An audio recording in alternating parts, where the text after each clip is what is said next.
competition. So Riley Milostic, I have got to, and I haven't double checked, but maybe I will. I think possibly one of the youngest riders in the MyWhoosh Championships. So those are the riders' positions that they took at the end of stage 2. At the end of stage 2, in terms of that overall competition, the team competition as follows, with the BMC 6s leading the team competition. They stayed in the same position. Level Carbon in second place, BMC Spinergy holding on to third, BMC 6 holding on to fourth. In fact, basically all the way the same with the BMC 6s in fifth. ZTBR cycling, though, dropping down as the Petit Cannibal move into sixth place.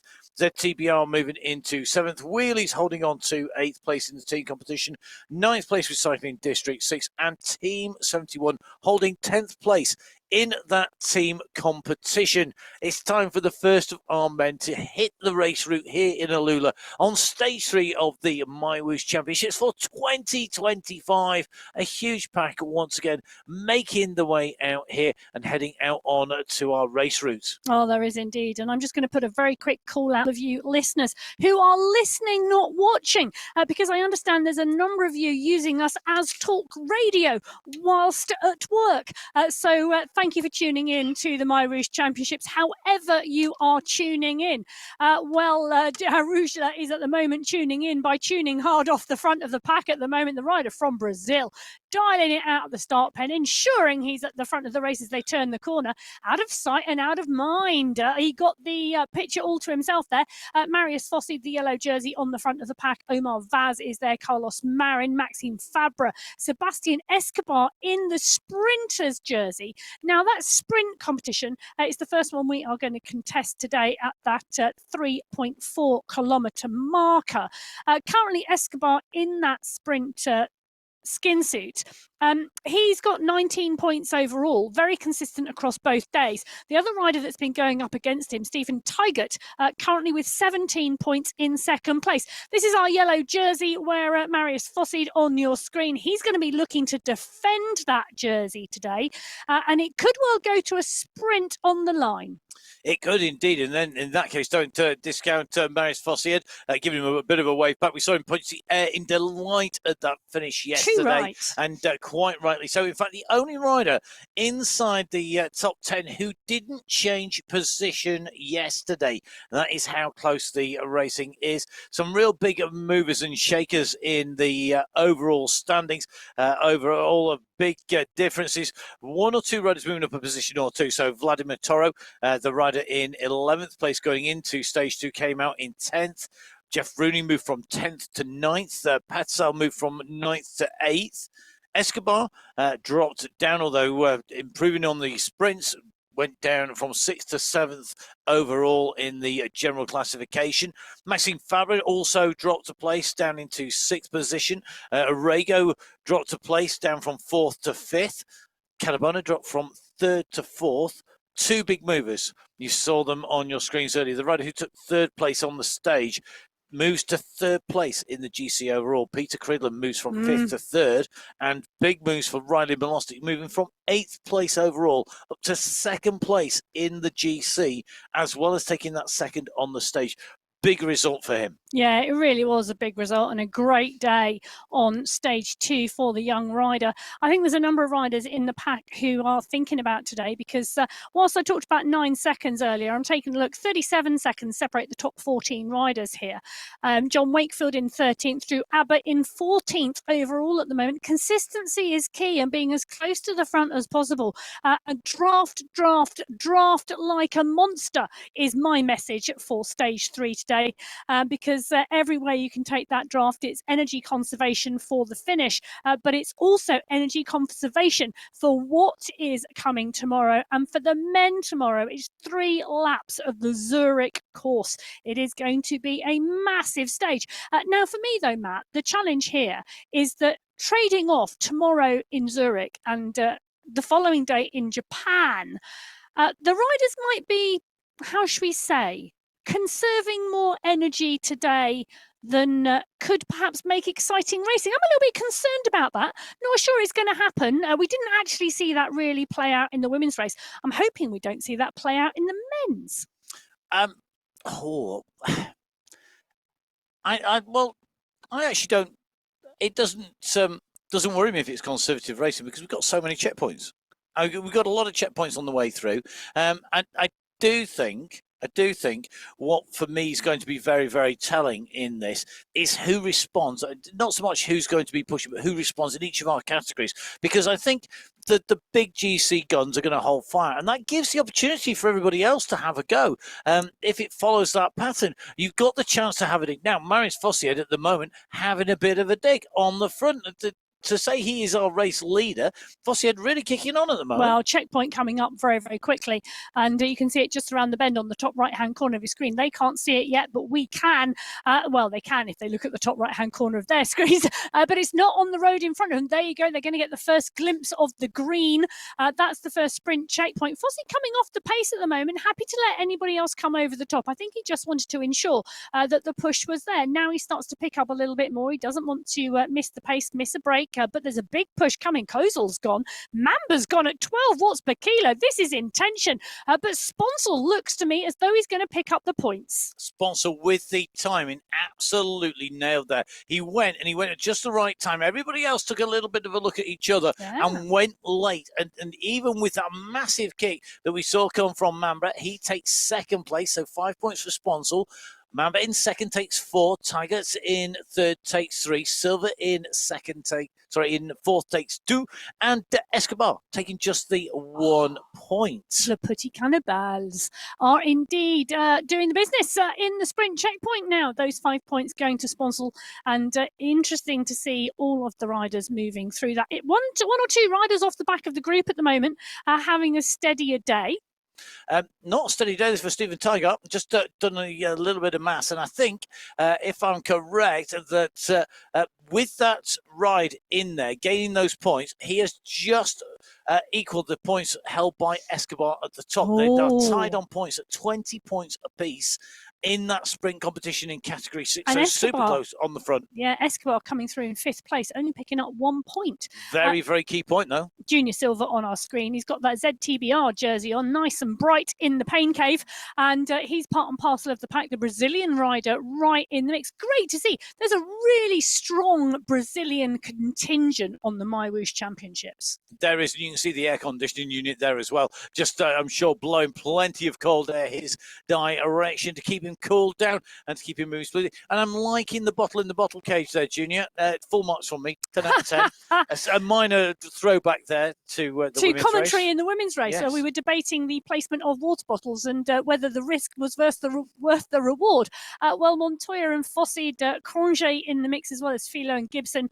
Dadson is there too. Drew Abbott in the mix as well. The riders up and over the little bridge here over the water. And there are a few rises along the way, but they really are quite short. Minimalistic in height gain. Oh, okay. Well, there's another ZTBR jersey, and it's Osmar Vass. Not in yellow this time, but in white. And oh, look at that. That is just a stunning jersey. That must be hand-drawn. Well, the design must be hand-drawn. That's what I mean. Yes, not like Osmar sat down and did that on the evening after he finished stage 2 because he was feeling like he just, doodled a jersey. No, I think it was a hand-drawn design that was then made into a jersey, looking resplendent on Vass. Lovely, genuine, non-AI'd, artistic creativity by somebody, I suspect, because it's quite an old jersey, that. Well, I've anyway, done my research on ZTBR. Category 5 are down in the start pen. They're going to be the next race filled out of the start today. Just under 2 minutes to go. And you can see where they stood yesterday. Hertz took that win, and it was a great sprint, Andrew Neville-Ross came through 0.6 of a second back. Reinheimer came through in third. Joel Warren, dominant in the sprint competition yesterday, backing up his performance in the sprint competition on stage 1 as well. And Fabian Tapia in the climbing competition. Hertz is when they're reversing that second place that he took on stage 1. It also meant that he moved to the top of the standings overall, deposing Clinton Cirillo, who was our stage 1 winner of the yellow jersey, and Hertz moving into the top. In fact, everybody in the top of those standings are moving, some real movement. We'll get into that detail in a moment in terms of the individual riders as well as the climb and the sprint competition. Let's tell you about the teams first of all. Really interesting in that team competition. The top 4 teams remained the same, with Cycling District holding top spot from Level Up in second and Level Avengers in third, with ZTBRE Cycling in 4th place. We've seen their jerseys just now. The BMC Get Racing squad, they moved up from 7th to 5th place, so big move for them moving up. Level Warriors stayed in 6th, with the Level Raiders moving from 8th to 7th. The team that dropped down, Danish Dynamite, not having the best day at the office, going from 5th to 8th place. They're going to look to pick that back up again. And then behind, BMC Rule 5 in 9th, Road Racing Team in 10th, the Cycling District 5 squad in 11th, and Team Alpha coming in 12th position. So movement in the middle in those 5, 6, 7 and 8th places. The top and the bottom of the team table staying the same. Will it change today? Category 5 are go. Well, they are go, go, go, and we're going to have to wait probably around, I would estimate, about an hour and 25, 30 minutes to find out whether everything stays the same. But Ivanov is there, Dotto is there, Garcias is there, Agadello, O'Dono, all in the mix. And Bruno O'Dono's been doing a sterling job in the King of the Mountains competition. Whilst Fabian Tapia took the win in the stage yesterday, O'Dono took the win in the stage on stage 1, and the combined points put him in that polka dot skin suit. Fabian Tapia is in 2nd place with 14 points to O'Dono's 17. I think we're going to see that competition today between those two continue. In the sprint competition, Joel Warren, well, he currently holds the young rider jersey and the green skin competition, the green sprint competition, the green skin suit. And Warren in top spot there with 28 points. He was dominant yesterday, absolutely. And he took the win on stage 1 as well. He has 28 points in that sprint competition. The next rider behind, Felipe Reinheimer, 12 points. Warren's got to get over the climbs today to pick up those sprint points, because only the first 2 are before those climbs start to come in today. And, I think he is going to be a hard man to beat. I wouldn't disagree with that at all. I think he's going to be a very difficult rider to beat. And his efforts maybe just cost him a little bit in terms of his position in the GC. At the moment, the rider's at 1.1k. We've got a little way to go till they hit that sprint. So let's run you through where riders are in the general classification overall. It's still relatively tight, with the top 10 riders separated by 6.278 seconds. A little bit of a push on the front here by Lushko. We can just see him on the left of your screen, just winding it up here. Really wanting this race to go quick from the gun. So Alexander Lushko at the moment just pushing on as he makes a bit of a move. He's going to see if he can take anybody with him. Looks like Reinheimer just going on to his shoulders, just going over the top. Let's dive into the top 10. In 10th place, moving from outside the top 10, breaking in to the top 10, Matt Smithson gets himself into the top 10, 6 seconds behind our race leader. Fabian Tapia drops from 4th to 9th. Tamo Friedek, 7th to 8th position, so currently in 8th place. Nicholas Hagland dropping from 5th to 7th. James Mountier moving up from 11th place into 6th place, with Luke Kendall 6th into 5th. The top 4 riders include Joel Warren. Warren in 4th place. He was top 3. The question is, has he managed to recover fast enough? Reinheimer moving from 8th into 3rd place. Big move by him to break into the top 3 in the general classification overall, with Clinton Cirillo dropping down, as we said earlier, from 1st to 2nd, and Julian Hertz moving from 2nd to 1st place, just exchanging them over. Well, Hal Lightwood on our screen at the moment, the Canadian rider, and you can see there in a relaxed position, but paying close attention, giving the camera a wave, and on your screen at the moment, tightly in the bunch. exactly where he needs to be at the moment. I have to apologise to Category 5 because I was just having a small James Bond moment. I just thought I saw Daniel Craig in the Category 6 race, but it's not. It's Daniel Craig. A little 007 moment and a little maybe License to Kill or License to Thrill or License to Race Bikes. Didn't you once upon a time have a thing for Daniel Craig? He is my favourite James Bond. Okay. I was a bit of a, yeah. You know, what can you say? Yes. Well, I was a bit of a Sean Connery James Bond fan until Daniel Craig came along. And then Daniel Craig, for me, great James Bond. Other James Bonds are available, and obviously you don't have to agree with me. No, I quite like the grittiness and realism of that. There are other TV programs and films also available. But I have to say, a good film is always worth watching rather than maybe a poor movie. Okay, let's dive back in. Let's see who is going to be the star of the screen as we go into the checkpoint, because the kick has gone on the front. Ola Warren and Joel Warren. There was some serious teamwork from the dynamic duo of the Warrens previously. Ola Warren leading out Joel. Ola Warren's lead out there somewhat superfluous because Joel came over the top very, very early. Oh. He's going to take away top spot. Reinheimer sprinting in for second. Ola Warren's going to take third place here. Natari and Lightwood come through behind as well. Good riding there on the way through. Well, Joel and Ola Warren, part and parcel of the Level Avengers. Warren took third overall as well, so he's had a top three in the stage too. And it's great to see that continued progression. And he's got a real kick on him. When he kicked, he went at 13 watts per kilo. And well, as you said, Ola Warren leading Joel Warren out, but Joel Warren doing the business, picking up another 5 points in that sprint competition. And that takes him to 33 points now in the lead. Behind it is much closer, though. Reinheimer, 16 points. Warren, Ola, this time, 12. Tied with 11 points are Hertz and Hagland. Mountier is tied on 7 points with Painter. So really the top 7, very, very close, with the exception of Joel Warren, who at the moment is disappearing off down the road. Well, one man at the moment not shown in the sprint competition, but I'm expecting to see figure strongly as we go on to the climbs into more potentially of his terrain. Daniel Dotto on our screens. A very clean pain cave there.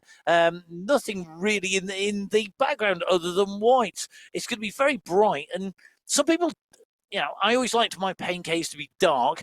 Daniel has got a bright white pain cave there, and that's almost the antithesis of any that I have ever been No. I quite like bright, clean, spacious. That's how I like a pain cave. Maybe there's a study to be done. Maybe there's a study to be done by some academic out there, not looking at Professor Martin at all, about results and personal performance based on your surroundings, particularly in terms of esports cycling, and whether a cluttered pain cave, a clean pain cave, a bright one, a dark one, whatever, the different environments, how it affects riders' performances. There has been research done on music. Yes. And music, environmental stimulation, does in fact increase performance. A lot of research done on caffeine as well. Yes and no, I wasn't the original. But you have to be careful when you do research on caffeine. Indeed. You do indeed. Now, don't take too much. No, indeed. I think the best thing in your pain cave to give you the most motivation is a rubber duck. Yes, that absolutely. Is my favourite pain cave shot of the stage racing so far. Cosimo Mancino, you are, sir, an absolute legend, because you have got a rubber duck on camera right at the front. What a hero. And why not? That is true Italian style. Mangino is on form in the cave, and 5.3 kilometres. The pace is picking up on the front of this Category 5 race. This is a run, well, I was going to say for the next checkpoint, but the next checkpoint doesn't come till the 10.2 kilometre marker. This is a run to have a go off the front of the race. So Category 5, they have lit the touch paper 5 kilometres in as we head back into the start pen for Category 4. So you can see on your screens, Johan Moreno, the winner of the day yesterday on stage 2 in category 4, taking away that win. His winning time 1 hour 33 minutes 56.253 seconds. He was 2/3 of a second ahead of Esebrahi. Do you know? I need to put my teeth in. Esebrahi Ibrahim. Do you know, I said it really well all day, all yesterday, and today it's just not worked. Esebrahi Ibrahim. Thank you. I need to do that. So, sir, congratulations on your second position, and to Matteo Pino in third. Clearly, I need more caffeine in that study. Great win by Ibrahim. They're taking the 15 points in the sprint win. We'll bring you more details on the sprint and the climbs competitions in a moment, because they are really, really interesting in the way that is unfolding. In terms of the team competition, well, BMC Racing sitting at the top of the standings ahead of Peak Power, with Cycling District 4 behind the Anunnaki, followed by On the Rivet Racing. Cycling District in Anzac's Dutch Champions. In fact, the only real movement further back, Black Horses and BMC exchanging places, and Lorem Ipsum and the Ducks and the champions moving about. Well, just 5 seconds separating, bless you, the top 3 teams, BMC Racing, Peak Power Racing and Cycle District 4, separated by 5 seconds in the team competition. In the overall competition in category 4, well, it's Ibrahim in the yellow skin suit, because he is leading the competition. It is so close at the top. Ibrahim, Giuliano and Lynn all sub 1 second above each other on GC. This category 4 race on the MyWhoosh Championships, absolutely as tight as anything. And Restrepo and Manchando, the 2 riders to go out of the pen and push on the front to get up to pace really, really quickly. Absolutely key to get the pack rolling, and they've done the business.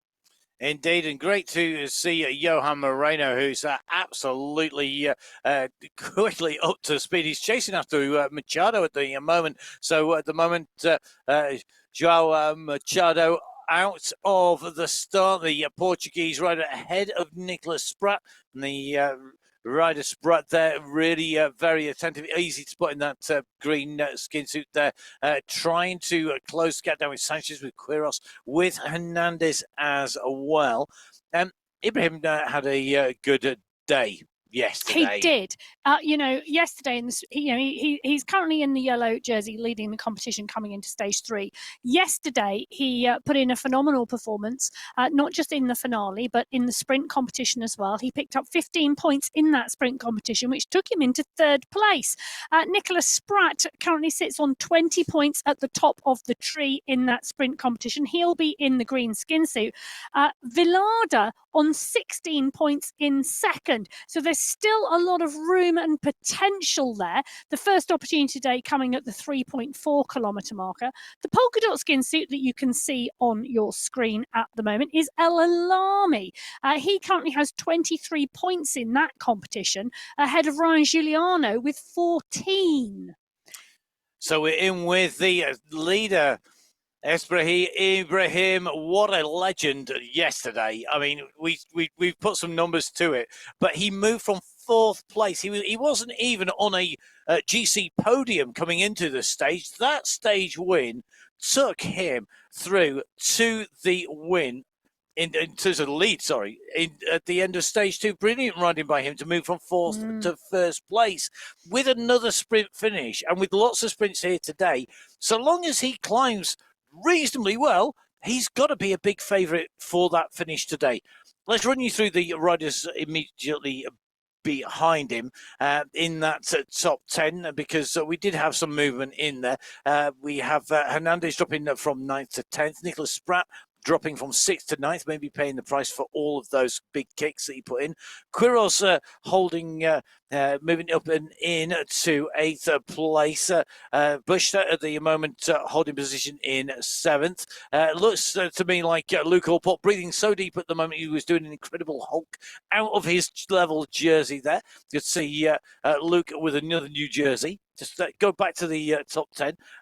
ahead of Bukta. 6th place, Mohamed El Alami. He was going really well yesterday, but in that finish, just dropping from 5th to 6th place. And that leaves us our top 5. Matteo Pino, 10th up to 5th place. Great 5th place for him. Gomez taking 2nd, moving from 2nd down to 4th. Lynn in 3rd. Giuliano dropping from 1st to 2nd, all behind Ibrahim, our race leader. Well, I can tell you something. The pace is on at the moment. Now, the checkpoint comes at 3.2 kilometres. This is 2.5. This is the run in. Manchando has gone long. Manchando has gone really long. He's currently 7 seconds clear of the chase behind. Horsley and Moreno are the 2 riders we are looking at. The rider up the road, well, he is up the road. He was around the corner, out of sight and out of mind. There we go. We've got one rider down the road, Manchando, 8 seconds clear of Moreno. And Horsley is on the front of the pack. Well, he's not, Horsley is with Moreno. Then we've got Ramirez, Pino and Perdicini. They are chasing behind. This is a long run for the first checkpoint. Do you know what? I think Manchando is going to make it. Well, I'm loving your confidence, and I don't think you are wrong at all here. So can Joao go through on the line? Joao can see the top here. Here we go. We're in with Joao Machado here. He's in the saddle at the moment in real life. His avatar is out of the saddle. What a move. I tell you something. He's definitely had the coffee. He's wide awake because he caught everybody else napping. You have to get up early to surprise the bunch in Category 4. And I tell you something, his alarm was set at the right time because he goes in underneath that banner. He takes that checkpoint time. Smooth moves, clear at the front, behind, the sprint is on. Then it looks to me like Spratt just taking that as they came in through there in Category 4. Just getting an update on those positions behind Machado. Brilliant riding, though. It was indeed, and there you go. Machado picking up 5 points. Spratt picking up 4. Moreno picking up 3. Horsley picking up 2. And Restrepo picking up 1 point. Velada was the rider to miss out on those points today. Velada still holding 2nd place in the competition, but Ibrahim in 2nd place with 15 points. Chai in 4th with 10 overall. Pino in 5th place with 9 points overall. That is in the sprint competition. However, they're all following Nicholas Spratt, who has a commanding lead at the moment. 8 points clear, 24 points in total. Spratt clearly, I think, looking to take away the points in that competition. Well, I'm just doing a bit of a check back to see how many riders are in the group. I reckon there's 62 riders clear in that group at the moment, rolling strongly in Category 4 as they head out now towards the 2nd sprint checkpoint of the day, because we start out today with 2 sprint checkpoints before we hit the climbing. We don't hit the climbs today till the 17.9 kilometre marker. Can I take issue with that statement? Well, we don't hit the climb segments until the 17.9 Can't argue with that one. More specific for you? It is, because there is a bit of a bump. There are a number of bumps. There is, but at about 15k, there is quite a large bump. It's not a pimple.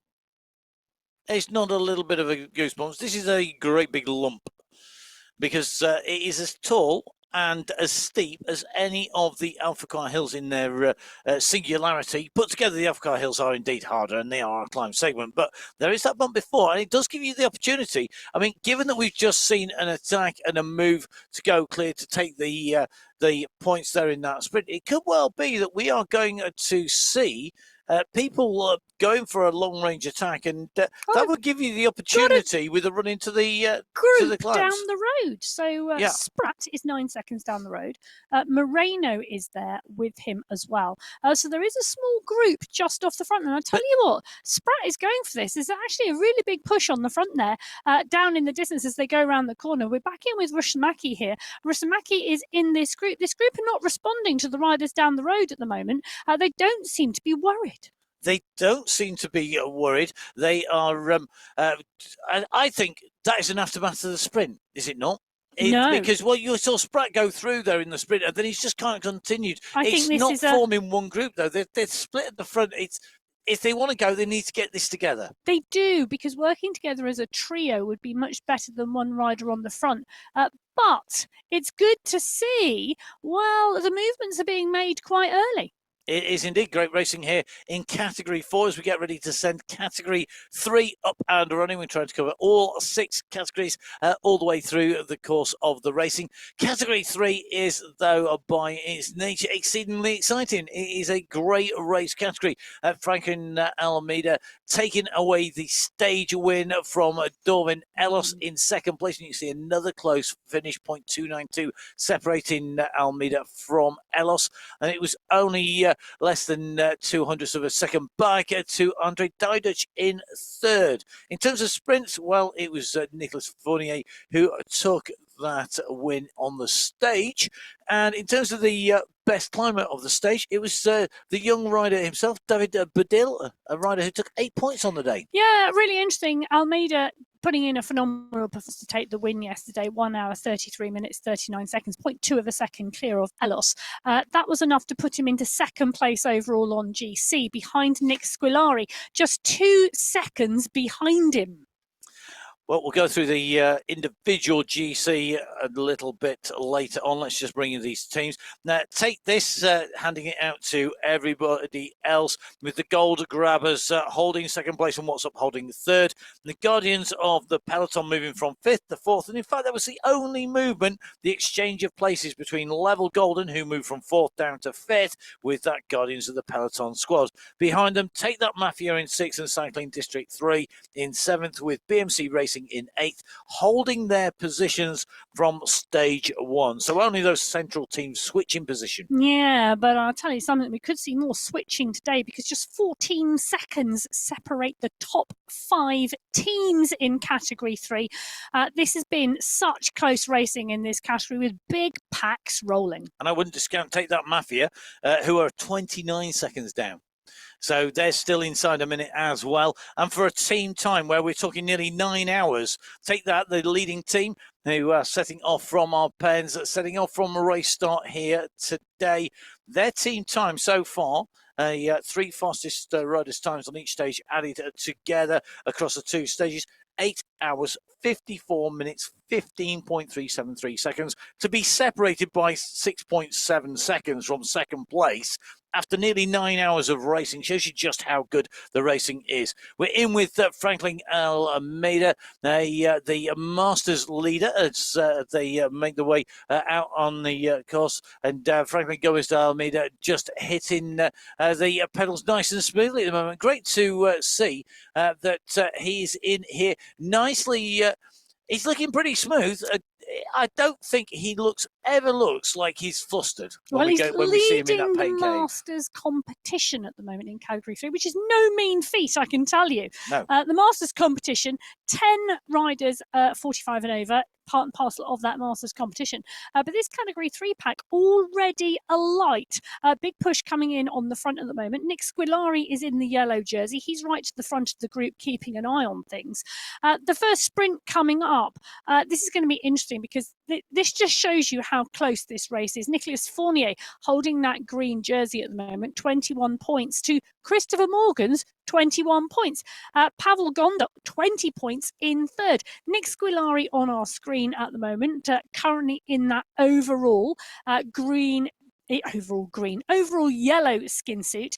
2 seconds clear of Almeida, 3 seconds clear of Guarin. In the King of the Mountains competition, it's Kowalski who's got 20 points. Oya, 14 points in second place.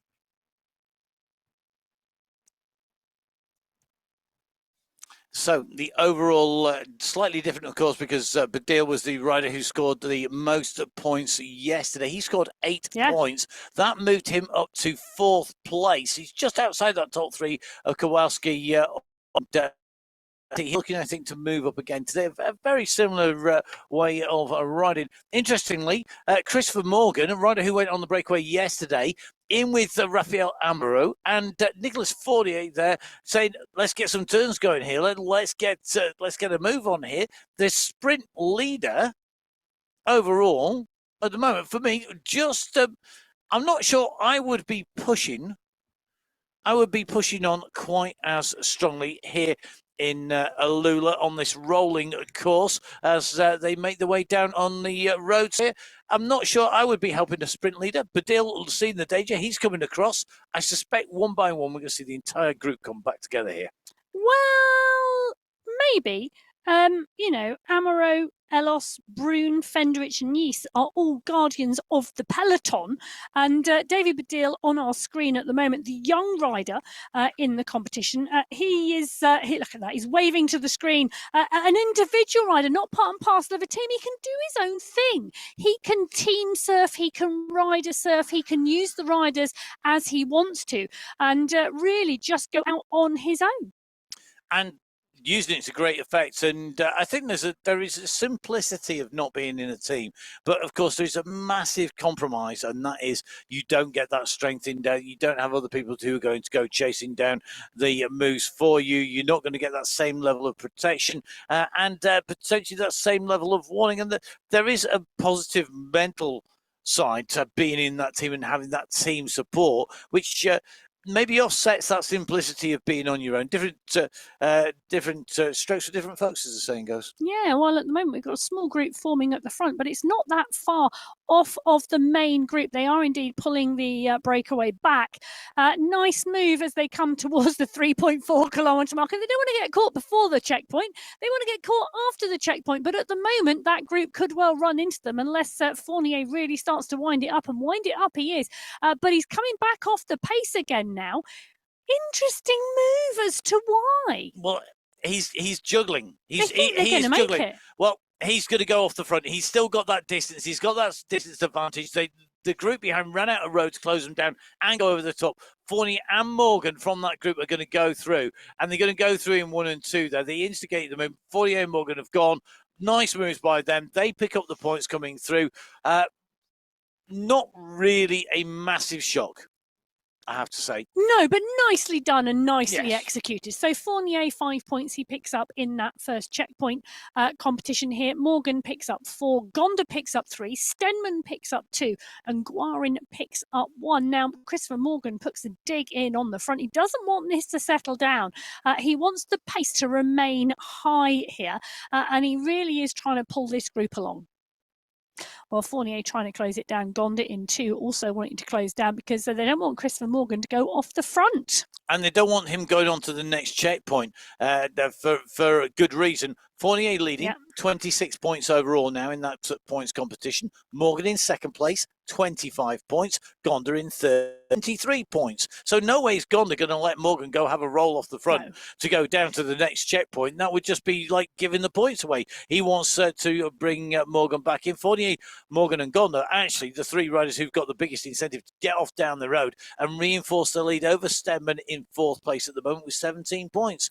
Let's go back across, though, into Category 6. Leaders on the road. Well, they are, and 23.5 kilometres is the distance they have travelled in the 36 minutes they have been racing. We drop in with Sebsa as he utilises his arms to the best of ability and pumps those pedals strongly, and it takes him off the front of the group. Nice little move there and showing us how it's done in style. Well, the Alpha Hills is the section they've just been through, and Cadabona was the rider who picked up the 5 points at that point in time. Fosseed in 2 took 4, Arago took 3, and in fact, in terms of the lower points, Rooney picked up 2 and Silver picked up 1. Nice moves going over there, getting those points. Wojciech Sebza on the front, the most sartorially elegant rider in the MyWhoosh peloton. Very nice kit there, but also on brand as well with that UAE Emirates cap. Very nice cap set. I actually have one very similar to that. I have to say it's one of my favourites with it being white. It's very nice, but it's so hot and sunny.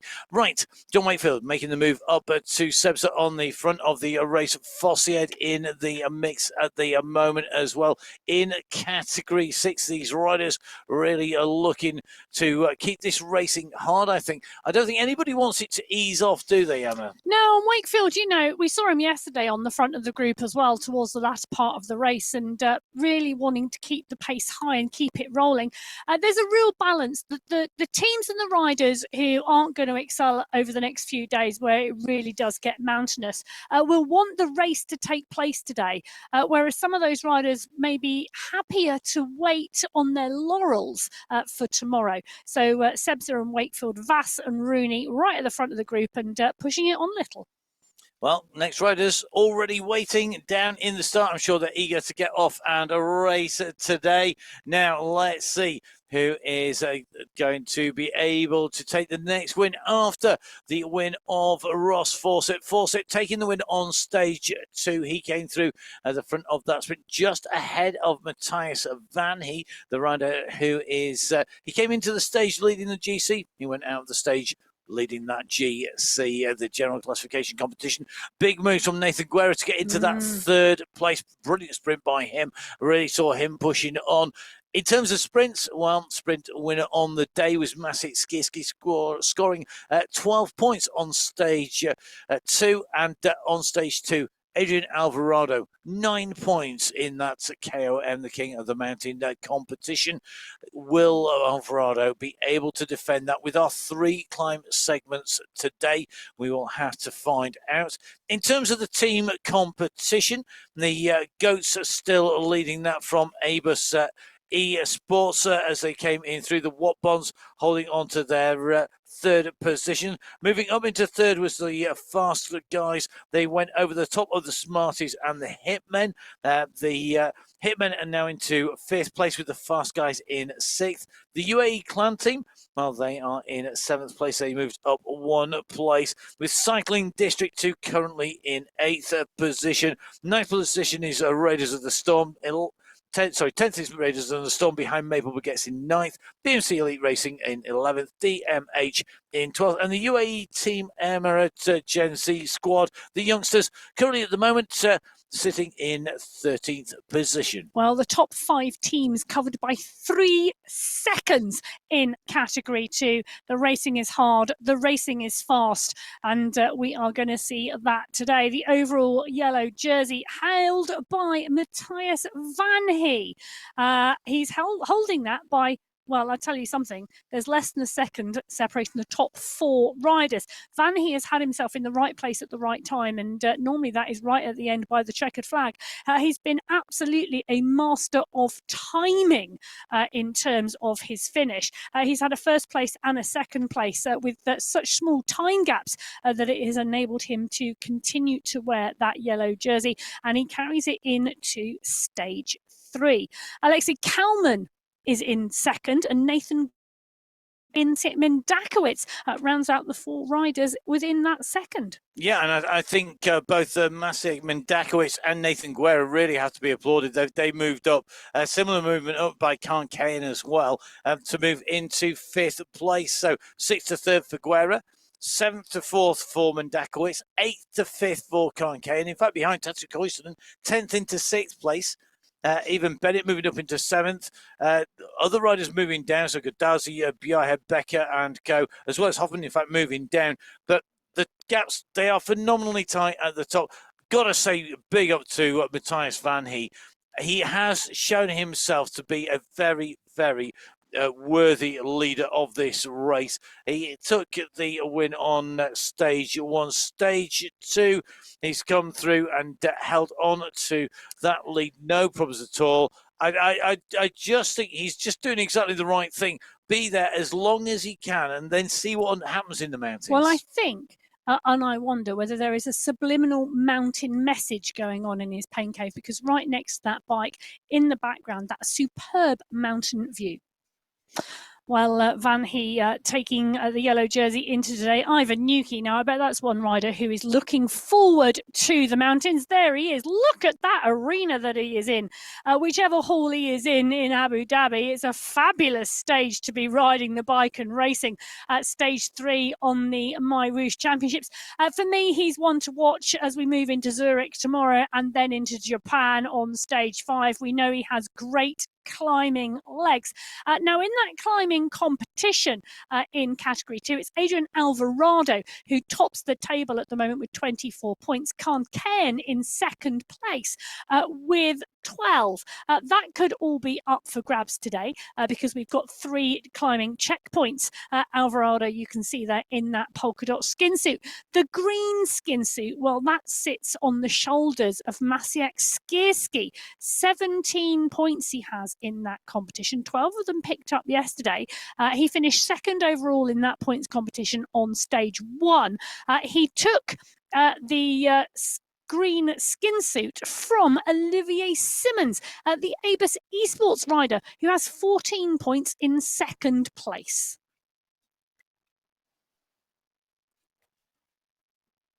Just some Emma Martin love him going down on to the on the commentary. Yes, there is indeed on the comments on the live chat. Do jump on board the live chat. Emma and myself trying to keep an eye on there. Mostly me, I have to say. Emma's doing so many other stats, so feel free to send the compliments to Emma on there. She won't necessarily read them until we point them out. Van, he's superb mountain view. Got some good marks on there, and yes, a very subdued start. So Greg Lonson with trying to steal the crown as the biggest contributor.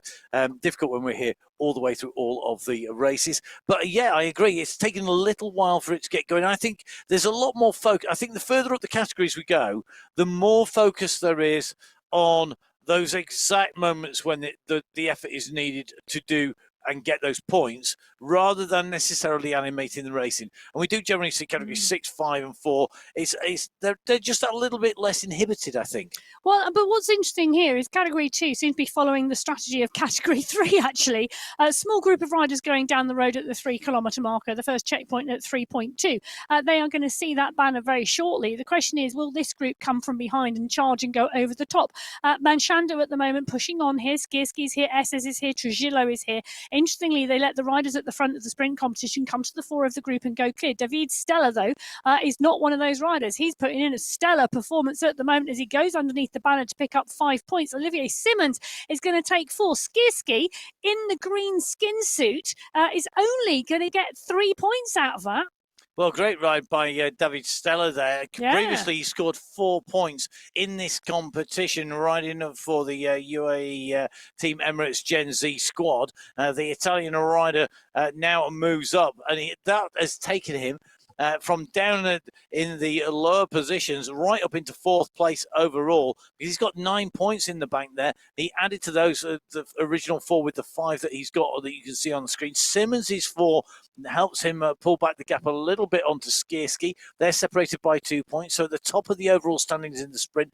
After that sprint, Skierski with 20 in the lead. Simmons second, 18 points. SS for the UAE clan team in third, 12 points. And the UAE Team Emirates Gen Z rider Stella in 4th place with 9 points. And then 2 riders tied, including so it's Mr. X100 and Mateo Sanchez, who have both got 8 points tied in 5th at the moment. So that sprint competition really going to play out over the next 3 sprints. Remember, 4 sprints here today. In the competition, we have got 3 climb segments. They are going to take us all the way to our finish line here in Alula of 55 kilometres of racing. We just did with Patrick Bloom at the moment, who is just squeezing on here. He goes to the front of the race, and again, Mitchell Machado, SS, Havo, Simmons, Ika Morel, all wanted to hold the wheels. It's only a little bit of a rise as you go over this little wooden roadway over the lake. Hesitate to call it a bridge. Well, it is a bridge. It's going over a body of water. If it wasn't there, they'd be swimming. It's not a triathlon. It's a raised wooden elevated roadway. It doesn't. Well, what is that other than a bridge? I mean, I'm not an engineer. I'm a social scientist, but even I can spot that. They take the shortest route. Bridges go over rivers. They span from one distinct area to another. This is just hopping over a pond or through it. I thought you were going to say it was a puddle, but Patrick Bloom doesn't think it's a puddle. Patrick Bloom is right on the front of this. He's on the wheel of SS with Manchando and Havo at the moment. They are absolutely driving this pace in category 2, and it's a strong pace. They're at the 5-kilometre marker, 44 kilometres an hour. There's a rider distance off the back, and maybe this is a strategy today. Go hard or go home. Was that a bit blunt and mean? No, I quite agree. Well, so Okay, does Olivier Simmons, because Simmons is decided he's got to cross the gap now. Kaplinski is there as well as Skierski and Morel. Well, as we see Olivier Simmons trying to bridge across to the group in front.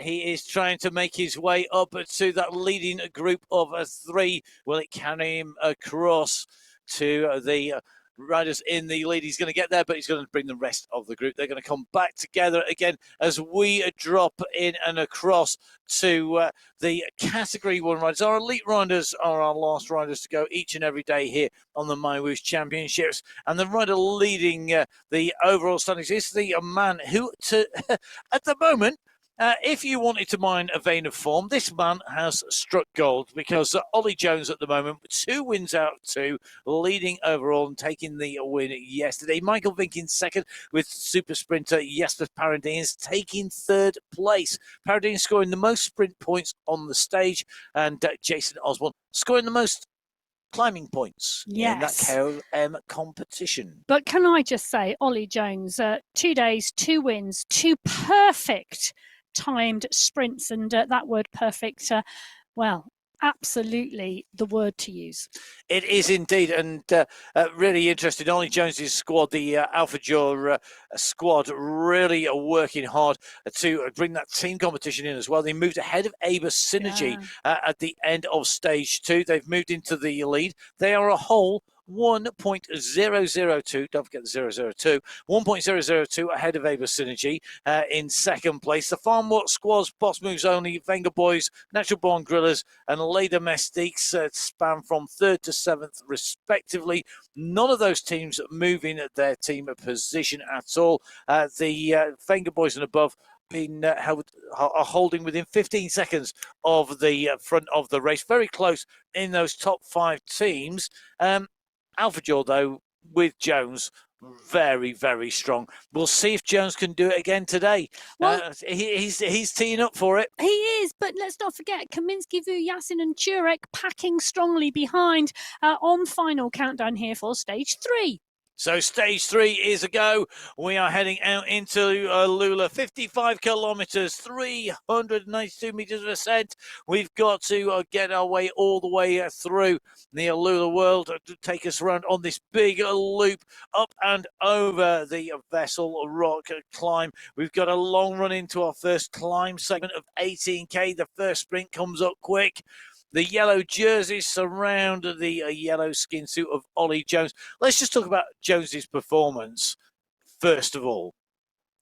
Absolutely phenomenal. The way that he has been managing his energy, his effort, but also the way he has been sprinting. He's not somebody who I think of, and I'm totally prepared to be wrong here. I don't ever think of him as a pure sprinter, and yet he's been taking on pure sprinters and winning. Well, I tend to think of Ollie Jones as a pure all-rounder. You know, he has something of everything in his toolbox. You know, we've seen him win stages from long breakaways. We've seen him win close sprints. We've seen him climb really well. He is an absolute all-rounder. It's not like we go, oh, it's a massive mountain stage, Jason Osborne, Michael Vink. He can show us a whole bag of talent.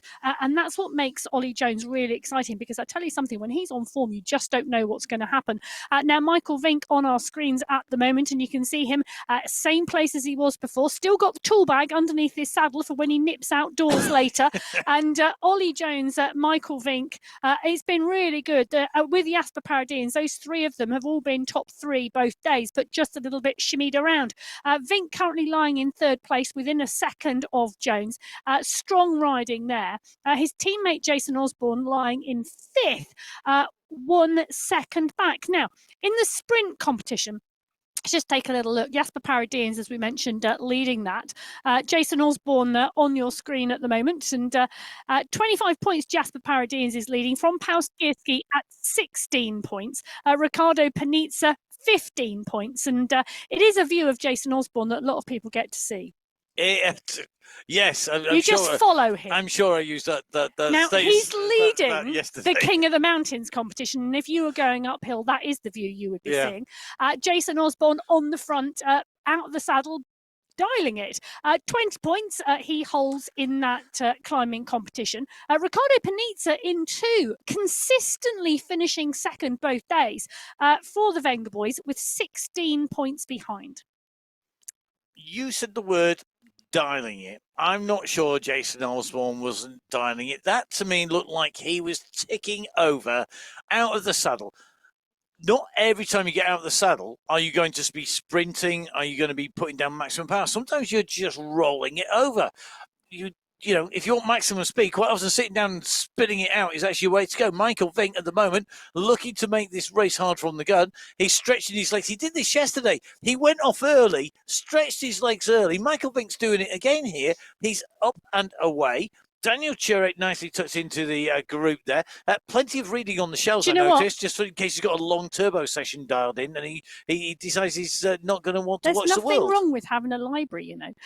But Michael Vink, I think he's off some TV time. You know, he's harking back to his road days where you've got to be in the breakaway early to get your TV time. I think he wants to really break this. He's tried it day after day after day. One of these days it's going to stick. And to be honest, going into the climbing stages that we've got coming up, stages 4 and 5, I don't think it's a crazy move to try and break this race up early.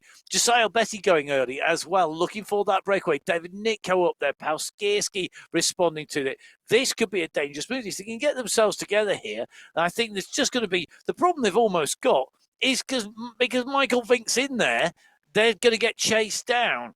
You know, who lets Vink go down the road? Only a forward do that. Well, that may be. They are actually going for the sprint. In reality, they're at 3.1k, and this is why we see that big response. At 3.4, and this is what the push is. And Betty and Skierski part and parcel of that. Vink now opening up the throttle at 12 watts per kilo. Paradine's going over the top. Jasper Paradines has gone over the top of Pal Skierski. Skierski's on our screen at the moment. He goes through in second place and picks up 4 points. Pal Skierski also in that young rider competition, and one of those young riders, a little bit like Hayden Pucker, who really is now starting to show. Yeah, they're punching out the power. They really are showing that they've got the legs to do the talking. They don't need to hit a keyboard. They don't need to worry about anything else. They can just get out there and get those legs down. Now, Jasper Paradines, super sprinter Paradines, he is scoring points for fun here at the moment, really, in these sprints. You could just see him open that up, puts the kick down. The Aber Synergy rider now moves into 30 points as his point score in the competition overall after that first sprint today. Skierski second place, 20 points, showing that he has got those legs. And Michael Vink holding third place, a couple of points ahead of Panizza, then Don in fifth place, Jones in sixth, and Fryer also tied on points in that sixth position. For me, though, interesting for me is the Vink moves. You know, we're seeing him go early. He's scoring points in that first sprint. He's going long. He's just winding the racing up time and time again early on. He wants to make it hard. He wants, you know, you remarked on the seat pack underneath the saddle for when he goes out afterwards. That isn't a joke. That is the reality. He's going out afterwards. When he finishes this, he's stretching he's rolling his legs out. We see some of our riders down on the beach afterwards, and we see other riders getting on the bike and putting it in the case. Follow Michael Vink on Strava and you can see his warm-down rides. Yeah. Well, at the moment, we've got 33 riders in this leading group in Category 1. Neil Fryatt is right in the mix. He's leading the Masters competition at the moment. That's what the skin suit by the side of his name means. Great rider, and yes. Already qualified for the semi-finals of the World Championships because he finished in the top 3 of the USA National Championships earlier on this year. And if you look at their qualification quota information, it says they're taking the top 3 towards the semi-final, and then they're having a qualification race towards the end of August for the other positions on the squad. So category 6 at the moment on the right hand side of your screen, category 1 with Neil Fryer on the left hand side of your screen. Category 6 at the moment, big group here together at the 36.4 kilometre mark. At 36.4k, they're over the top of the climb, and they've still got a huge bunch together. Were the climbers not paying attention? Did they not realise that was the biggest climb of the day? It may be the biggest climb of the day, but let's talk a little bit about the Vessel Rock climb, shall we? It is 2.6 kilometres in length. Well, the segment is 2.6 kilometres in length. The overall climb slightly longer because one of the 3 steps that make up the Vessel Rock climb, not part and parcel of the segment today. And I say steps, and because it is stepped with a flat plateau or even a descent in between the transitions to those steps, it does mean that they are very short climbs within that 2.6k. It also means that they then suit not just climbers, but sprinters and rouleurs as well. And we tend to see the packs stay together much more on that type of climb. It'll all be different tomorrow. If you want to watch a climb stage, tomorrow is the day to tune in. But today, well, we are setting up for the mountains. This is stage 3 of the MyWhoosh Championships for 2025. So as we saw Category 6 descend off the far side, well over 25 riders on that descent. We now see Category 5 on the way up the climb. You can see our climb leader in there, Bruno O'Donoghue, in here. Bruno O'Donoghue doing the business in that climbs competition so far. Will he be able to take the points at the top of this climb? It levels off here. It's got a slight rise before the descent down. It kicks again then, and that upper slope, that run to the finish, really, really critical to get that timing right going in. Are we going to see if he's going to be able to do that? I hope we are, because we are going to head into this descent, build some momentum, kick down hard. The Category 5 riders starting to catch Category 6, and the Category 5 riders starting to shed riders behind. Top right hand side of your screen, you can see those blue discs starting to separate. We've now got at least 3 distinct sets of riders on the road in Category 5 on the right hand side of your screen. They are at the top of the climb. The Category 4 riders have just come through the Alula sprint. They are currently another huge group at the moment. I'm just taking a little bit of a check. Do we not have a rider up the road in front? Think we might. So Ryan Giuliano, Russimaki, Rodriguez, White, Largo, all in this group. But it looks to me, well, it's Nicholas Spratt. It's the green skin suit. Interesting move. Another sprint. Yeah. Another post-sprint push. Nicholas Spratt, does Nicholas, maybe he should be a kilo rider, because he wants it to just keep on going. He just goes through the sprint, but he then keeps going. He's pushed on here. He's got 11 seconds. When he went through the sprint, he was 3 seconds clear of Villada behind. And, now it's more than 3 seconds. He's just kept going, hasn't he? But this is the way to break it. Keep push over the top, push and push over the top. Push and push over the top. And where's he pushing into? He's pushing into the Vessel Rock climb. And that's dangerous because he's not a bad climber. No, he's not at all. No, not even close. And when we look at it, Nicholas Spratt in Category 4, I'm just trying to think, where is he? Whilst you're scrolling. I'm scrolling. Don't talk amongst yourselves. I'll just fill the void slightly. Michael Vick on the attacking Category 1, whilst Emma continues to find Nicholas Spratt in the overall. Michael Vick in the lead, a 4-second gap now. So really pushing into the front, really pushing on. And at the moment, 6.5 watts per kilo. Behind, no real concerted chase. So has Vink managed to finally break it clear and do what Nicholas Spratt has done? We will have to find out. Meanwhile, Category 2 race, itchy feet already for our leaders, because Mr. X100, Jakob Björklund and Micho Machado have gone clear. 3 leaders clear in Category 2. They're at the 15.6 kilometre marker.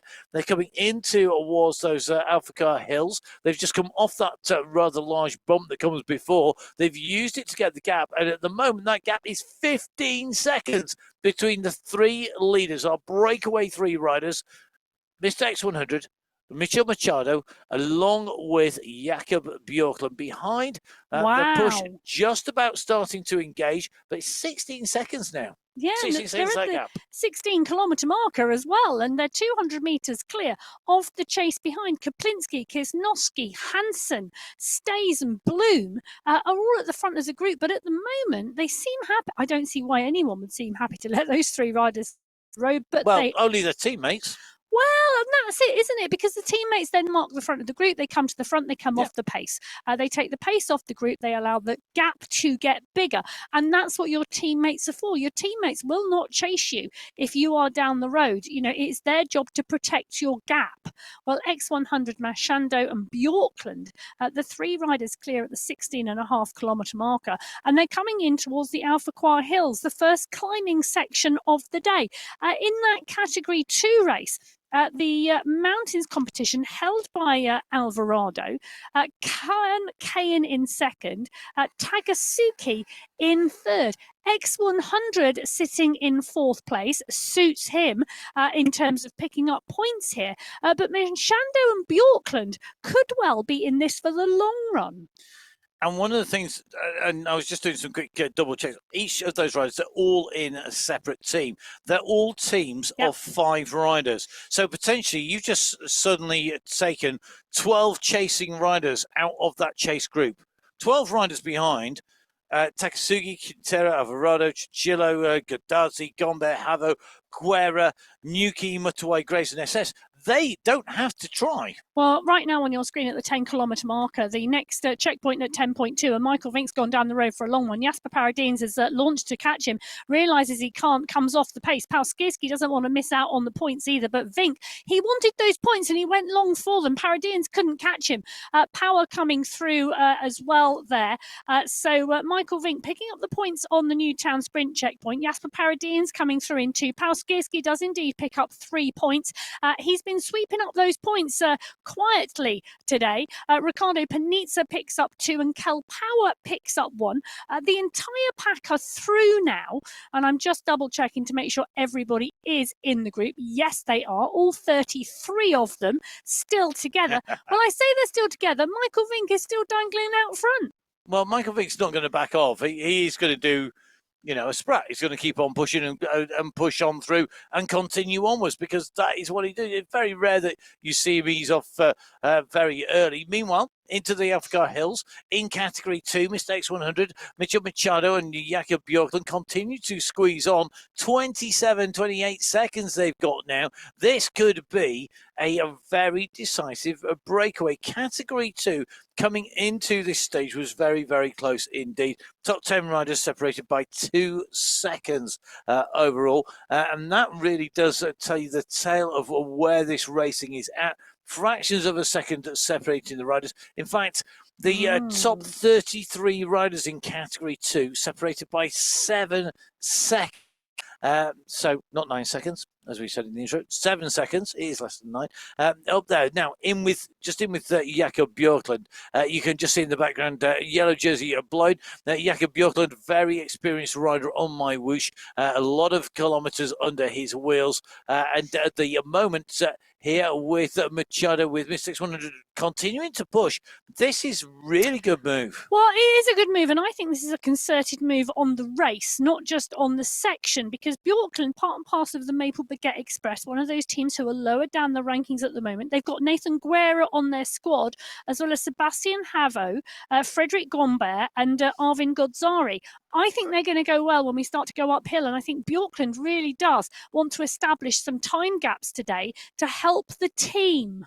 And as the other thing it does is it takes any pressure off Guerra in chasing. Nathan Guerra's moved up into 3rd place overall on the GC. He now doesn't need to put any effort into chasing. He can just sit there and go, well, my teammates down the road, knock yourselves out, boys and girls. It's up to you. You go chase, because I ain't going nowhere. Exactly. Oh, good to see Mikhail Kozal here on the screen, and plenty of hydration there to keep himself fueled. And you can see the wind blowing there, keeping him as cool as is possible. That's it. Well done. Keeps the hydration going. The Polish rider Michal in here, and very nicely tapping along. High cadence, 101 the revs per minute at the moment. So really spinning over the top of this little rise here. Nice. They're about to come in towards the final sprint checkpoint of the day at the 42.2 kilometre marker. So they are around 300 metres out, and you can just see the green banner ahead of them, while Milostic is down the road with another rider. So 2 riders clear at 6 seconds ahead, and Escobar now starting to chase behind because Milostic et al. Will pick up the points underneath that banner. It's Breck McMurtry. Interesting. So Milostic and McMurtry picking up those points, both part and parcel of the BMC Spinergy squad. They've let 2 teammates go down the road to pick up those points. Interesting tactics, but very effective. Milostic taking 5, McMurtry taking 4, Kozal taking 3.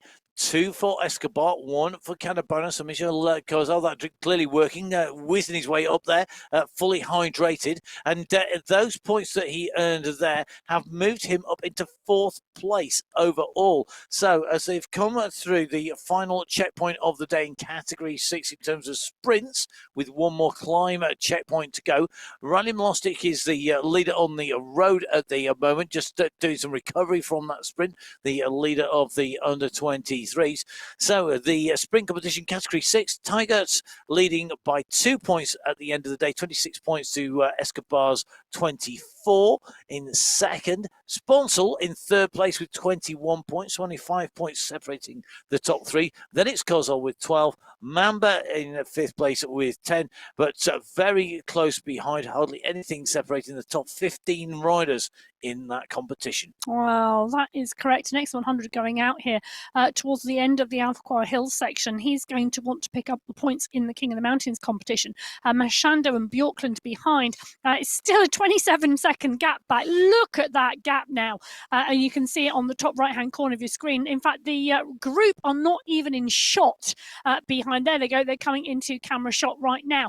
So X100, Bjorkland and Mashando, the 3 riders at the front of the Category 2 race, continuing to extend their lead. It's going to be interesting when we get the flatlands post the polka dot checkpoint, which now has come into view up the road, as to how big this gap is and whether these 3 riders continue to stay clear or whether they're just going to aim for the polka dot banner.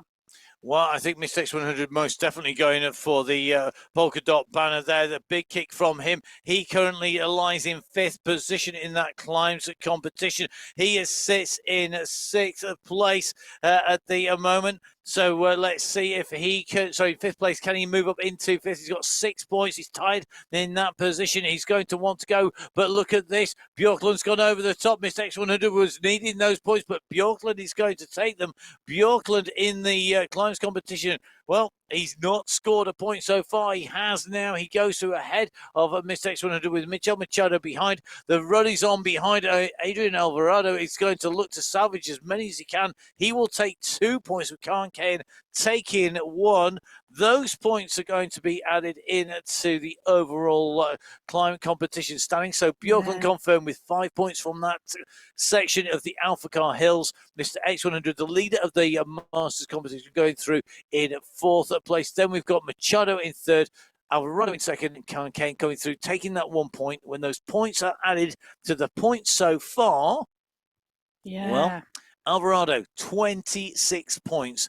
Double the points of the nearest challenger. Nearest challenger, Khan Kane, in 2nd place. In 3rd place, Mr. X100. He's on 10 points to Kane's 13. Behind Tomoki Takasugi at the moment in 4th place. And then 2 riders tied for 5th, Ross Fawcett and SS of the UAE clan team.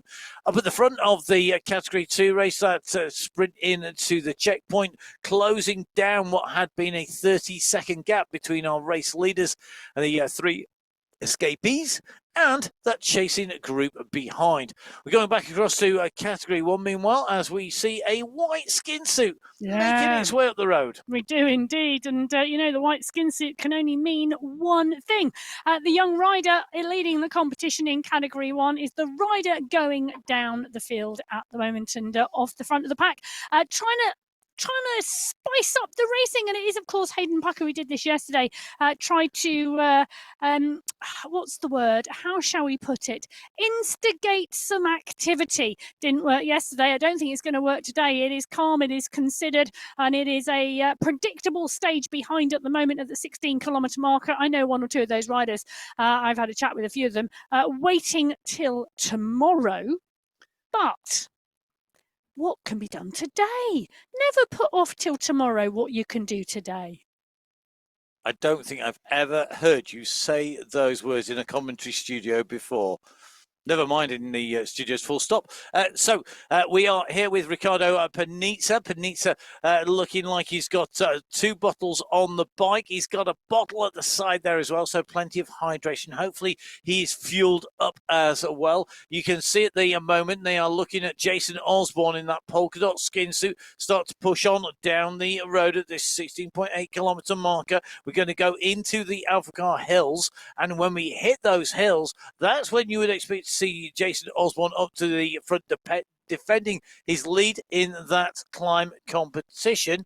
So let's see if he's going to get up in there. Can he get there on the way through? And one man who we know is going to have a strategy is Lionel Vujassin. Just a great shot into his paint cave. You see the green screen there in the background from his streaming. It is definitely the case that he's going to be pushing, I think, to close the gap. Nobody's going to want to let these 2 riders go as we go into the Alphacar Hills. No, it's an interesting move, isn't it? And at the moment, Pucker and Osborne, they've ridden together on esports a lot. They've ridden together in real life. Mikhail Kaminski, the Polish champion, is on your screen at the moment. A little bit of hydration, absolutely crucial here today. And not just today, but every day during a stage race, that hydration and dehydration can catch up with you. Some really famous people on stage races have been caught out by hydration issues. And if you've got a hydration issue, it's way too late to deal with it. Yeah, the moment you think you're thirsty, it's too late. The moment that you need refueling, it's too late. Now, Olivier Simmons here in the Category 2 race, looking to close down Machado and Mr. X100 who have continued to push on. He's taking on board fuel. Here in the commentary box, we're going to have a game of Lucky Dip. Now, Lucky Dip is a childhood game from the UK. And what you do is you have to close your eyes and put your hand into a tub and take away some food. We don't suggest this. Olivier Simmons is clearly much smarter than that. But here in the commentary studio, I just literally wrote a message down saying, please pass the snack jar. I didn't realise it was going to be a game. Our snack jar here in the studio. A good commentary team are refueled and hydrated as well. Honey and lemon today in the large cup, if anybody is asking. It is going to be my consistent go-to this week. Just looking for a snack bar now. I'm going to do as requested. I'm closing my eyes. I'm putting my hand into the tin, and I'm hoping I'm going to pull out the one I really would like. So whilst Emma tries to refuel, she don't want that one. She failed miserably in the task of selecting the correct. These are actually proper nutritious sports bars. We do go for proper. Do you want to exchange it? Are we going to change the rules? So, and whilst Emma dishes herself out something she actually wants from the Lucky Dip bar, and Martin Trzejanowski just freewheeling there, not wanting to go too far up to the front. They're wanting to stay in the draft. Some interesting chat in the chat room, not about Martin Trzejanowski, but a question: is Skierski currently the best Polish cyclist? Well, now that is a very wide question because cycling is a massive discipline. Does it mean mountain biking, cyclocross, gravel, road, track, or esports? Indoor cycling, artistic cycling, cycling football. Oh yeah, there's some great artistic cyclists. Yeah, that was what came to mind. Eastern Europe, really big. Yeah, very much. Football. I have to say, I actually think Paskowski is a rider who is one for the future, particularly if he does stick with cycling esports, because I think it really suits, particularly races like this, and the World Championships suit his power profile. But we'll have to see, because you've got some strong riders there. A really punchy rider. Yes. And I think... we've seen some really great racing from him. And he's actually a young rider as well. I think I join you in thinking he really is a rider for the future. He's a rider who's learning his craft. He's been getting stronger and stronger and stronger, and those performances are now starting to come. Okay, we're going to let Emma eat that in peace and not put any words to the action, as she has devoured or trying to devour the bar, trying to eat up the kilometres and get and eat up those meters coming into the checkpoint. It is Hayden Puckett on the front. He's got Osborne and Panizza for company, but look at that group behind. They know what the distance is. They know the gap, and now you see a big kick coming from Osborne. The polka dot skin suit accelerates up 12 watts per kilo coming onto this rise onto the elevated wooden roadway, not necessarily a bridge, because although it does cross from one side to the other, making the way in. These kickers really do take the toll. So up on to the climb they go. Pucker, Osborne, and then Panizza, and Pucker is not letting Osborne go here, the youngster. Pucker, another of our bright stars for the future, chasing. He's got this view in terms of avatars. He's got the same view if he was following him. Pucker and Osborne have ridden together in person as well, and we've actually seen them riding out and doing some training together, but great to see them now up the road. They open the gap. They're getting close down here, and it may be that momentum will tell today, Emma, because look at Panizza. He sat here looking very focused, looking in front. They have still got Osborne in front, but have they got this timing just right? They're going to come on to him after having let him expend a whole stack of energy on the run to the line. Well, it's an interesting move, and he digs again, and you can see Osborne on the front there continues to hold that. The power is going down, but Turek and Cutler, Noren and Kroll, Paradians is there as well, and Jasper Paradians, I think he's dangerous at this move at the moment as they come to the top of the penultimate climb. They've got one descent and then the final kicker, and Jason Osborne brought back into the fold. Bjorn Andreasen coming up. I love that. That's 3 World Championship jerseys between those two riders on the front. I'm never going to get tired of saying that when we see them side by side on the screen. But Osborne now, the pack back, the polka dot banner just beyond the green and pink MyWhoosh banner. So these are the next climbing points available in that King of the Mountains competition. Osborne kicks again on the right-hand side of the road there, moves up into the lead. The rest of this group are coming at speed, but are they able to answer him? Andreasen is looking good here in pursuit, but it is Panizza closest to Osborne. Panizza goes on to the wheel of Osborne. He can't get round him. Osborne's going to take number 1, Panizza 2, Andreasen 3, Tugels 4, and Wu goes through. Yunfei Wu, also known as Marshall Wu, goes through, I think, in 5th place, if that is confirmed. Can I just say, Riccardo Panizza, he has been doing a cracking job over these first 3 days. Jason Osborne picking up 5 points, cementing that position at the top of the King of the Mountains competition. Riccardo Panizza picking up 4 points, cementing 2nd place. Bjorn Andreasen picking up 3, Tugels picking up 2, and Wu picking up 1. I know it's going to change when we get to Zurich tomorrow. Well, it might not. You never know. That's a bold statement. Bigger points on offer tomorrow because of the categorization of the climbs. And then when we go into Japan and again on stage 5. But at the moment, Panizza, I am loving the moves from the Wenger boys. I could come up with some very dodgy dance tune based comment on that, but I won't. But yeah. No. Let's go back to the race. Let's go back to Category 6, who are our furthest riders down the road at the moment. They are at 50.2 kilometres. Catabona just clear of the main bunch here with Diaz, Silva, Rooney, Fabra, Escobar and co. In that main pack, they go underneath the last climber banner on the Face Rock climb. That small, sharp, shark-toothed series of summits that test the rider's skills. However, at the moment, Catabona, the rider who goes through, takes those maximum points in the climbing competition in Category 6, and those points will be added in to the totals. Hopefully is hopefully for him has closed down on our leader. So at the moment we've got 24 riders in this leading group in Category 6. Catabona picks up 5 points in that final King of the Mountains competition today. Diaz picks up 4, Rooney picks up 3, Escobar picks up 2, and Cridland picks up 1. A few riders off the back. The riders off the back, David Milano, Martin Newman and Brett McMurtry, they are off the back of the group by 3 or 4 seconds, and you can see that on the top right-hand window. But 24 riders in this leading group in Category 6 look like they may well be about to contend the finish in 4 kilometres' time. So once those mountain points added in Category 6 to the overall total so far, Orego will leave with the polka dot skin suit on. Behind him will be Cadabona, the rider who's on the attack again. He's moved into the second place with those 27 points, only 5 points behind Orego in second.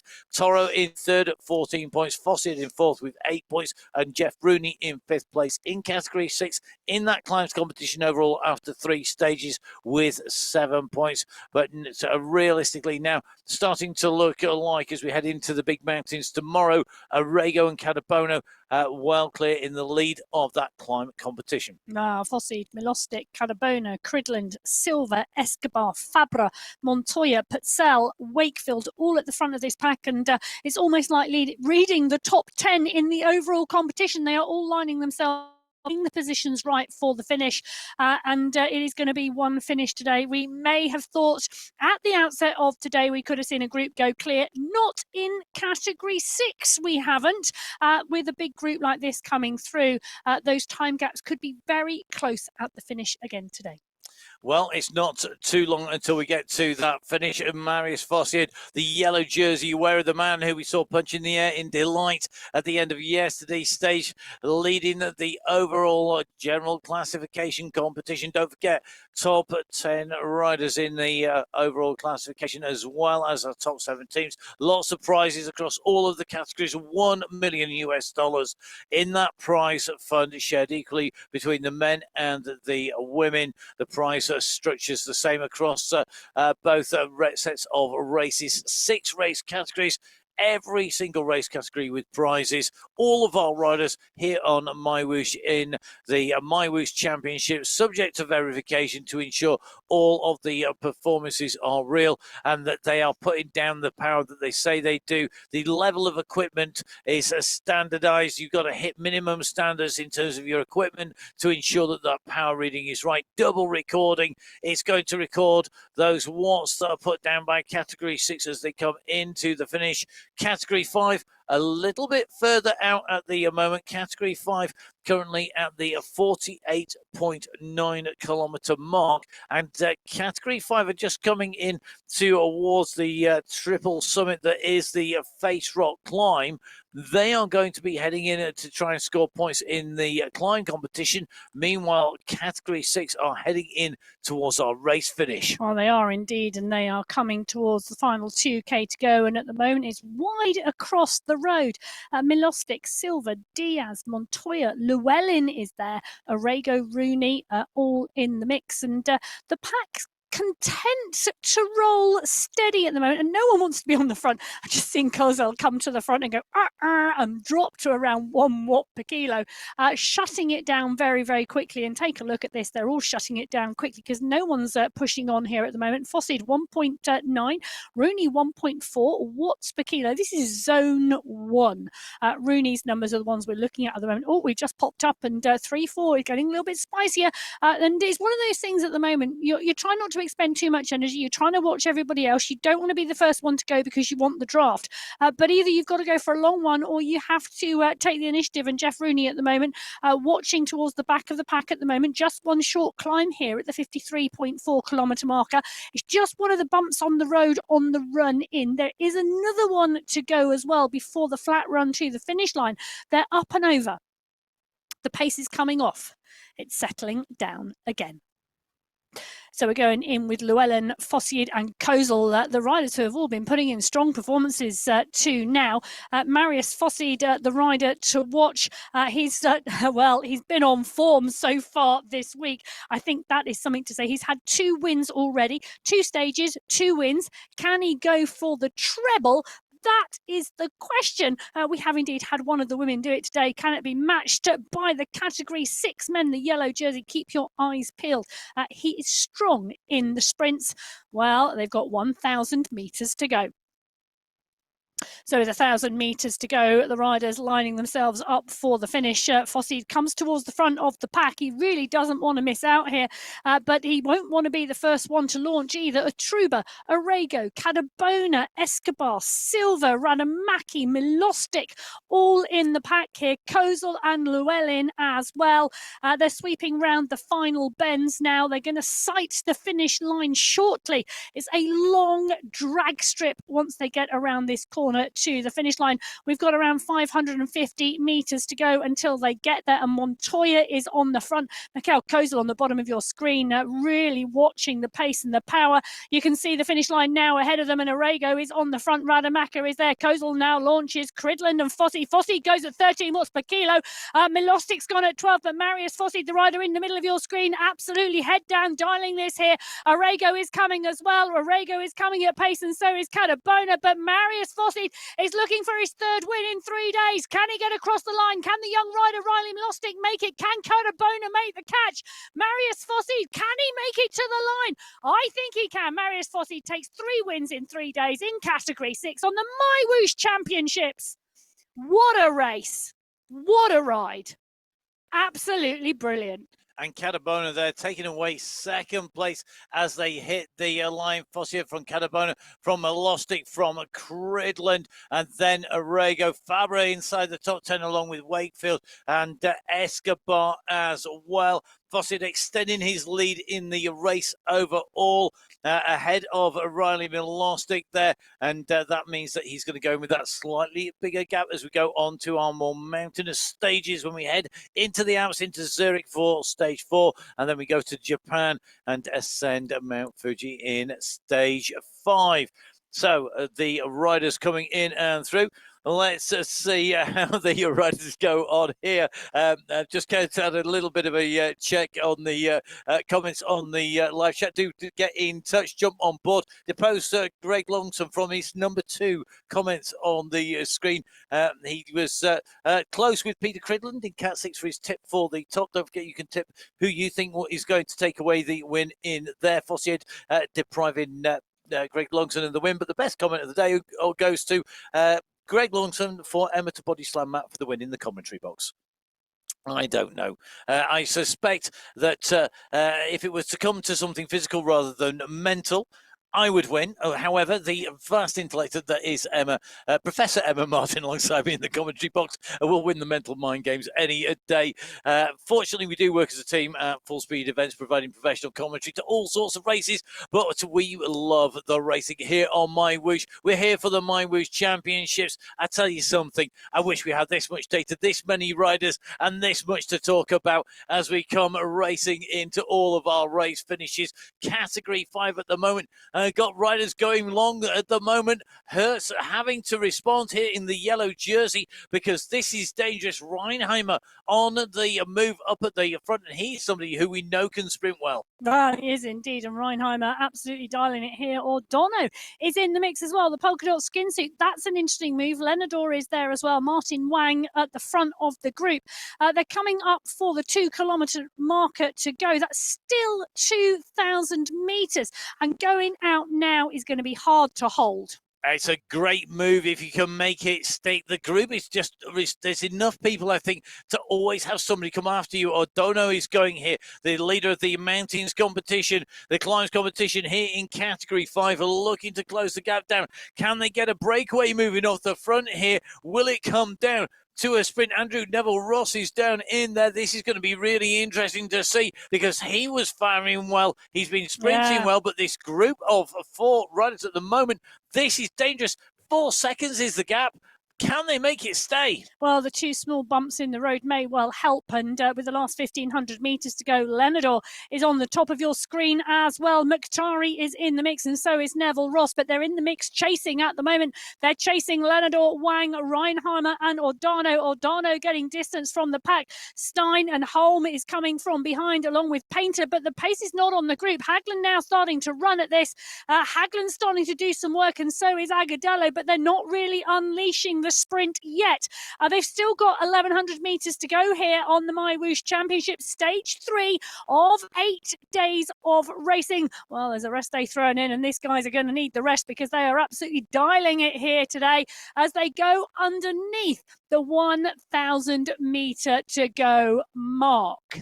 So our leaders at the moment, Wang, Reinheimer and Lenado, 5 seconds back to Hagland. They keep on pushing behind. It's not a concerted chase. The teams need to get their act together and get together fast because they've got to keep on pushing. Loving the picture of Matt Lenado up on the right-hand side there. You can see the efforts that's going into making this stay at the front behind. Hagland starting to get that gap down. It's to 2 seconds and the train is coming behind. It may be that they're going to take them right on the line. They're having to unleash early. Well, Lenador's covered himself and cooled him down in water as quickly as he could. Reinheimer is there with Lenador, but Kendall is coming and so is Agudelo. Agudelo is launching, but they're not at full bore yet. They've still got 400 metres to go, and Mukhtari is absolutely dialing this. Wang and Lenador on the front with Reinheimer. Are they going to make it? Are they going to run out of road? It's Felipe Reinheimer, Martin Wang and Mac Munro, Lenador, Agudelo and Hertz are coming. So is Andrew Neville Ross. Neville Ross is on the power at the moment. 10 watts per kilo coming out of this, but Reinheimer's still on the front. Agudelo goes over the top. Wang is there. Hertz is coming. The yellow jersey goes over the top at the right time today.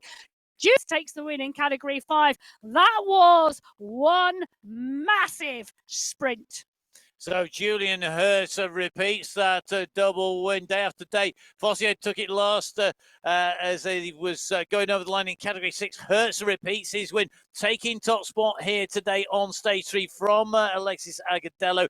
In second is Andrew Neville Ross going through in third. Martin Wang in fourth with Rob Salina in fifth. Reinheimer ended up in sixth place after that brutal finish with Friedrich in seventh. Cirillo in eighth. Kendall in ninth. Palaka in 10th.